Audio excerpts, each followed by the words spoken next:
Bonjour à tous, aujourd'hui je suis avec Kevin Arsenault et Kevin, tu nous parles de l'oméga 3, mais peut-être un aspect moins sexy de l'oméga 3 au niveau de plus de la performance, je pense. C'est pas nécessairement que l'aspect est moins sexy, c'est juste que c'est un volet qui est moins abordé ou moins touché. Souvent on voit les oméga 3 comme étant un élément qui va avoir une diminution de l'inflammation. On entend beaucoup parler au niveau de la santé cardiovasculaire, donc ça diminue l'agrégation plaquettaire, donc diminue les risques de caillot, etc. On le voit. On voit aussi que ça diminue l'inflammation, comme je viens de le parler, donc toutes les maladies avec l'inflammation, que ce soit l'arthrite rhumatoïde, la polyarthrite rhumatoïde, on voit son implication dans ces maladies-là. Puis il y a l'ADH, en vrai, qui est l'acide docosahexaénoïque, donc qui est un acide gras à chaîne longue, qui lui a un impact au niveau du cerveau. Donc on voit aussi son importance des oméga 3 dans les dépressions, les TDAH, la maladie d'Alzheimer, l'autisme, etc. Fait que les oméga 3 ont beaucoup d'aspects au niveau de la santé en général, mais dans les performances sportives, on se pose la question, est-ce que les oméga 3 peuvent m'aider dans mes performances sportives, à gagner de la masse musculaire, en endurance? Fait que c'est un peu le point que je veux parler aujourd'hui pour mettre un peu ces éléments-là sur table, parce que j'ai lu récemment 2 études et plus, là, mais qui faisaient des reviews, donc une revue de la littérature sur l'impact des oméga 3 sur l'entraînement en résistance et en endurance sur le muscle. Donc on parle de 2018, c'est assez récent, une en mars 2018, l'autre en décembre 2018, donc ça fait quelques mois tout frais. Une des images qui a été présentée, c'est celle-là ici, qui nous montre l'apport en oméga 3 en haut et le muscle est endommagé ici. Donc, ce qu'on voit, c'est que le muscle est endommagé. Et là, ici, il y a une activation des cellules satellites, qui sont des cellules qui sont déjà dans le muscle présent, mais qui dorment, et qu'il faut les réveiller pour être capable de synthétiser des nouvelles fibres musculaires. Et là, ce qu'on voit, c'est que les oméga 3 auraient une influence sur plusieurs facettes pour activer les cellules satellites, pour être capable de réparer les dommages au niveau musculaire. Donc, on voit ici 4 aspects. Il y a un premier aspect qui ça diminue l'inflammation. Fait que oui, on voit que si l'inflammation est présente, ça diminue l'activation des cellules satellites, donc de diminuer l'inflammation va permettre la meilleure activation qui va être de ces cellules-là. On voit aussi qu'il y a une diminution des courbatures qui va être présente. Un deuxième point va être l'augmentation de la biogénèse des mitochondries. Donc les mitochondries étant les petites usines qui produisent de l'énergie. Donc si on augmente la synthèse des mitochondries dans le muscle, on va augmenter la capacité du muscle à faire plus de répétitions. Les études vont montrer que les gens sont capables de faire un peu plus de répétitions si les oméga 3 sont présents par l'aspect de la mitochondrie. Et on voit que les gens ont moins de la perception de fatigue parce que le muscle est capable de produire plus d'énergie. Donc, il y a comme un avantage sur l'entraînement qui a été présenté avec cette voie-là. Et il y a un autre aspect ici à la fin qu'on voit qui est l'augmentation de la survie cellulaire et l'augmentation de la croissance. Dans les études, ce qu'on voit, c'est qu'on voit que les oméga 3 ont un impact sur la synthèse de testostérone. Donc, de quelle façon? Parce que les oméga 3 vont activer des gènes qui vont permettre au cholestérol de rentrer dans la cellule, puis ils vont activer d'autres gènes qui permettent de prendre le cholestérol puis le synthétiser en testostérone. Fait qu'on voit que oméga 3 augmente la synthèse de testostérone. C'est des liens indirects qu'on ne pensait pas que ça allait avoir. Et d'autres études montrent que l'AEP, en vrai, dans les oméga 3, il y a 2 types. Il y a l'AEP puis l'ADH. Je vous évite les noms compliqués, j'en ai mentionné un au début, là. Donc, ce qui fait que l'AEP est un élément qui va avoir plus d'incidence au niveau du gain de masse musculaire. On voit que si on donne dans un groupe de l'AEP, un autre groupe de l'ADH, puis un groupe placebo, on voit que le groupe avec l'AEP va avoir 25% plus de synthèse de protéines. Tandis que l'ADH et le groupe placebo, non, ils n'auront pas. Fait que c'est sur le côté synthèse protéique, on voit vraiment que c'est l'AEP qui va avoir le plus gros impact, ou EPA en anglais. Et si on regarde au niveau de l'ADH, en tant que tel, lui, il va avoir plus un impact sur le système nerveux. Je viens de penser avant, pour le volet EPA, ou AEP, il y a une étude qui a été faite chez des personnes âgées. Pendant 6 mois, ils ont donné 4 grammes d'oméga 3, donc le mélange des deux. Et qu'est-ce qu'ils ont remarqué à la fin des 6 mois? C'est qu'il y a eu une augmentation de la force musculaire puis une augmentation de l'hypertrophie de la cuisse. Seulement avec de l'oméga 3. Un groupe contrôle, un groupe avec l'oméga 3, puis le groupe avec des oméga 3 à la fin du 6 mois. Donc c'est là l'impact de la synthèse de testostérone, être capable de préserver la masse musculaire, de stimuler les tissus, les fibres 2. Donc ça fait qu'il y a un impact sur la capacité du muscle à... Puis là, c'est sûr que cette étude-là, c'est pas juste l'AEP, c'est l'AEP et l'ADH. Parce que là, ce que je m'en allais, c'était que l'ADH lui a un impact plus au niveau du système nerveux. Donc, ce qui fait que l'ADH lui va avoir un aspect sur la gaine de myéline. Donc, on a le nerf avec une gaine qui est en dessous pour améliorer la transmission du signal. Ça va améliorer cette gaine-là parce que c'est une membrane qui est faite de lipides. Et ça va améliorer la sensibilité à l'acétylcholine, qui est un neurotransmetteur dans la jonction entre le nerf et le muscle.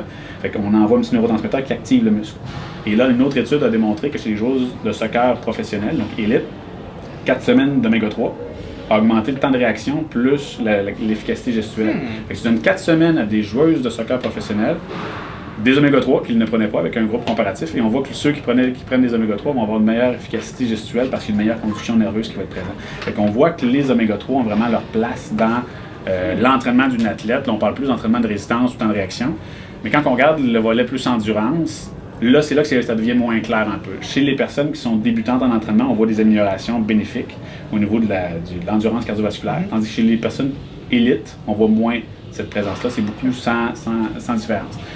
Où que les oméga 3 pourraient avoir un impact pour les personnes d'endurance, c'est sur les membranes des globules rouges. Donc, les membranes des globules rouges sont composées de lipides aussi. Donc, si les oméga 3 s'insèrent, ils vont avoir une meilleure déformabilité. En vrai, les globules rouges vont pouvoir se déformer plus facilement, ce qui va permettre à ces globules rouges-là de passer dans plusieurs capillaires qui, des fois, peut-être étaient plus difficiles d'accès, ce qui fait qu'il y a une meilleure délivrance au niveau de l'oxygène. Et ça va permettre aussi une augmentation de la biogénèse des mitochondries, comme on a vu dans le tableau ici. Ce qui fait que s'il y a plus de mitochondries, on est capable de produire plus d'énergie, ce qui va aider à la VO2 max, donc être capable d'améliorer la VO2 max. Fait qu'on voit que les oméga 3 ont leur place dans le sport. De plus en plus, on voit des reviews comme ça qui ont un impact favorable. Quand même. Et là, la question qu'on se dit, c'est est-ce que j'aurais besoin d'oméga 3? Est-ce qu'on a vraiment est-ce qu'on peut avoir une déficience en oméga 3, etc.? Les acides gras essentiels, qu'on appelle les oméga 3 puis les oméga 6, c'est des acides gras essentiels. Une vitamine C, tu n'es pas capable de la synthétiser, donc il faut que tu en aies un apport à tous les jours. Les oméga 3 sont essentiels parce qu'on n'est pas capable de les synthétiser d'un certain sens sans rien. Donc il faut soit l'acide alpha-linolénique qui est dans l'huile de lin ou autre, mais si on n'en a pas, on n'est pas capable de les synthétiser. Il faut avoir un apport quotidien à ces éléments-là. Quand on regarde les niveaux là, c'est un des livres ici qui est de Denis Richet, nutritionniste au niveau européen, Micronutrition du sport et de la vie. Il a fait beaucoup de données sur les sportifs. Ici, ce qui est mentionné au niveau de la population sportive, chez les joueurs de football, rugby, natation, chez 68 personnes, il y avait 34 personnes qui avaient une déficience en oméga 3. Donc, on parle pratiquement de 1 personne sur 2. Ensuite, on avait des populations de lutteurs, donc 18 lutteurs-lutteuses. Sur 18 lutteurs-lutteuses, on en avait 12, donc 2 personnes sur 3 qui avaient des déficiences en oméga 3. Encore là, une équipe de football professionnel, 13 personnes sur 21.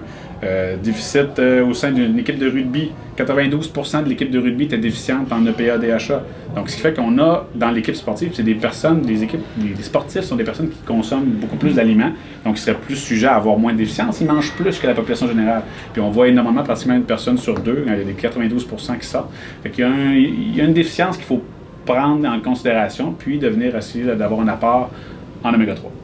Intéressant. C'est une façon de voir si on est déficient ou non? Il y a des tests sanguins qui peuvent se faire. Donc, il y a Great Plains Laboratory qui, aux États-Unis, on est capable, nous envoie un échantillon pour des gouttes de sang séchées. On est capable d'envoyer après ça faire l'analyse, puis il va avoir tout ton bilan au niveau des acides gras au niveau de ton sang. Fait qu'on est capable d'avoir le ratio. Est-ce que le ratio oméga 6, oméga 3 ou plus oméga 3, oméga 6 est respecté? Là, 1 pour 4 qu'on aimerait avoir, là, évidemment même 1 pour 2. Fait qu'on est capable d'avoir les différences là-dessus, même le PA-DHA, fait que c'est vraiment bien fait comme test. Fait qu'on est capable de le savoir. Très intéressant. Mais après ça, c'est de savoir si je suis déficient, qu'est-ce qu'on peut faire pour remédier à la situation. Tu sais, il y a trois différentes façons. Fait que c'est soit qu'on prend des oméga 3 de source végétale, mais tu sais, l'huile de lin, la graine de lin qu'on entend souvent. Sauf ce qui arrive, c'est que le côté végétal est moins. Il y a l'oméga 3, puis il y a les acides gras qui ont le plus d'impact, l'AEP et l'ADH qui sont là. Mais pour se transformer, donc on parle d'acide alpha-linolénique, il y a des enzymes qui sont nécessaires pour la transformation. Puis ces enzymes-là sont très occupées pour gérer les oméga 6 qui sont qu'on mange beaucoup dans l'alimentation aujourd'hui. Et ce qui fait que la transformation en l'AEP-ADH est très faible. On parle même juste pour l'ADH, là, chez les femmes, on parle de moins de 10% des oméga 3 d'acide alpha-linolénique qui va se transformer, puis moins de 3% chez les hommes. Fait que chez les hommes, il y a moins de 3% des hommes qui sont capables de bien de faire cette molécule-là pour être capable d'en faire de l'ADH. Donc, c'est pas 3% des hommes, moins de 3% de la quantité qui est ingérée va être difficile à défaire. Ce qui fait que le côté les graines de lin pour apporter de l'apport en oméga 3, c'est pas négligé, on peut l'intégrer, mais faut pas que ce soit la seule façon. Okay. Si on va vers le deuxième, est-ce que je devrais manger du poisson tous les jours, on va manger plus d'oméga 3, de macro, hareng, etc. Mais là, ce qui arrive, c'est que les poissons gras, on se rend compte qu'ils ont beaucoup de mercure aussi à l'intérieur. Puis j'ai tombé sur deux études aussi qui sont ici sur l'impact du mercure et des poissons.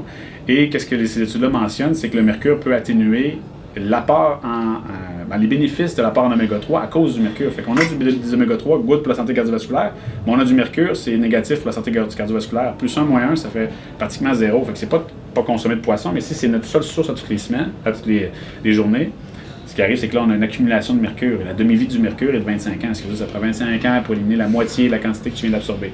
Donc, on s'en sort pas, fait que c'est pas une voie qui est viable à long terme, étant donné que le poisson est plus riche en mercure.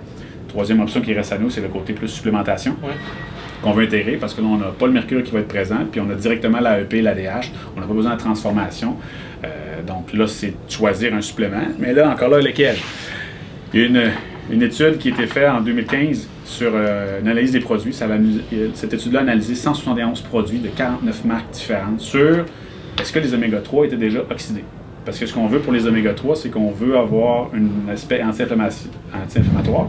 Mais si l'oméga 3 est déjà oxydé, parce qu'il manque d'antioxydants à l'intérieur, ça va créer un effet pro-inflammatoire. Fait qu'en vrai, on prend l'inverse. Fait que là, tu prends un oméga 3 qui est déjà oxydé, ce qui fait que tu le prends, ça va créer une inflammation systémique. Fait que on n'est pas avancé. Puis dans cette étude-là, ce qu'il mentionnait, c'est que 50% des produits qui étaient encore sur tablette, même pas débouchés, étaient oxydés. Donc, ce qui fait que c'est pas juste d'avoir un produit qui est riche en oméga 3, c'est d'avoir un produit qui contient aussi beaucoup d'antioxydants pour préserver les oméga 3 à l'intérieur de la bouteille. Donc, ce qui fait que les antioxydants les plus connus, c'est plus la vitamine C, la vitamine E et le romarin, qui sont 3 éléments qui sont souvent présents dans les oméga 3, les suppléments d'oméga 3. Mais celui le plus important à regarder, qui devrait être en tête de liste comme 2, 3, 4e ingrédient, même avant la vitamine C, c'est l'astaxanthine. Un caroténoïde, en vrai, c'est une molécule de couleur, dans les légumes jaunes-orangés comme la carotte, etc. L'astaxanthine, c'est un antioxydant qui est très fort. C'est 130 fois plus puissant qu'une vitamine C en termes d'oxydation. Fait que c'est lui qu'on veut qu'il soit présent pour vraiment avoir un contrôle de l'oxydation. C'est ce que les résultats d'études démontrent. C'est de focusser sur celui-là, l'astaxanthine, qui soit sur la liste des ingrédients, idéalement, pour avoir des bons dosages. Et après ça, c'est de prendre les oméga 3 quotidiennement. Dosage, nous, oméga 3, AEP, ADH. AEP, au moins 1400 mg par jour et ADH, au moins 1000 mg par jour. Fait que, souvent, ceux en liquide, ça se fait bien. Souvent, les dosages sont atteints, il faut juste remarquer. Mais pour 5000 litres, souvent, ils vont atteindre les 1800, 1900 mg d'AEP, 1000 mg d'ADH. Fait qu'on est parfait là-dedans. Si c'est en capsule, bien, si on a 400, 200, bien, ça veut dire que pour avoir mon 1000 mg d'ADH, il faudrait au moins 5 capsules. Puis on peut le répartir durant la journée pour pas avoir les petits bouts de poisson qu'il peut avoir. Là. Fait que c'est de faire le calcul avec le nombre de capsules. Les prendre en mangeant aussi, je On peut les prendre en mangeant, on peut les prendre, il y a des capsules qui vont se dissoudre dans l'intestin aussi, si des fois on veut pas avoir Moi j'aime bien le côté goût de poisson, des fois en se défaisant l'estomac, ça remonte, on le goûte. Et moi justement j'aime mieux prendre des plus petits dosages plus fréquemment durant la journée pour éviter un gros amas de 5 capsules dans l'estomac d'un coup. Là. Fait que ça fait qu'on peut le répartir, mais il n'y a pas le timing. Préférable pour ça. Good, génial, encore une fois, très complet comme à l'habitude. Oui, c'est une bonne capsule, mais j'espère que les informations étaient bien comprises. Très vulgarisées et très pertinentes. Merci Félix.